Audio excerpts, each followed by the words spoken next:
Tomorrow is Monday, and normally it would be a busy day all over the world as we all go to work and we all do our jobs to the best that we can. But tomorrow, many countries have shut down.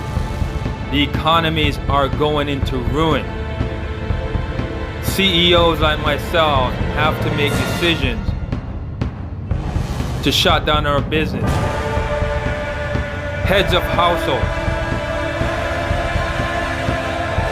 have to face the reality that they may not be able to feed their family, pay their rent, and they have no idea if life will ever be the same again for them. Can they recover from this?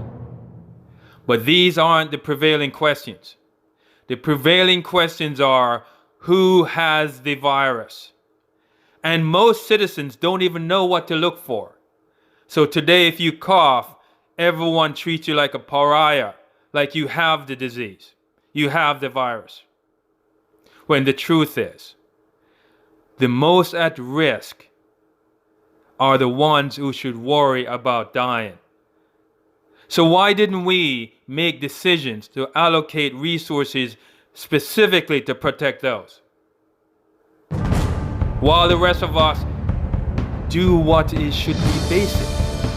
Wash our hands, avoid transferring the disease by being educated about it. Instead, we are fear-mongering, we're shutting down societies, and businesses will not recover.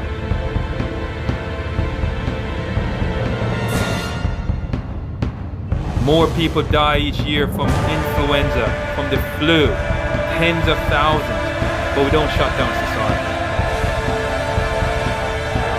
So this is meant for discussion. I am a lone voice trying to be heard before it's too late. Restart society. Go back to good policies. Protect the most at risk.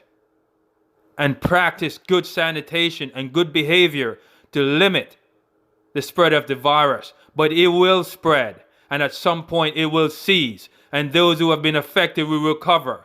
But I can't speak the same for many of our businesses and many of our homes. Will we recover?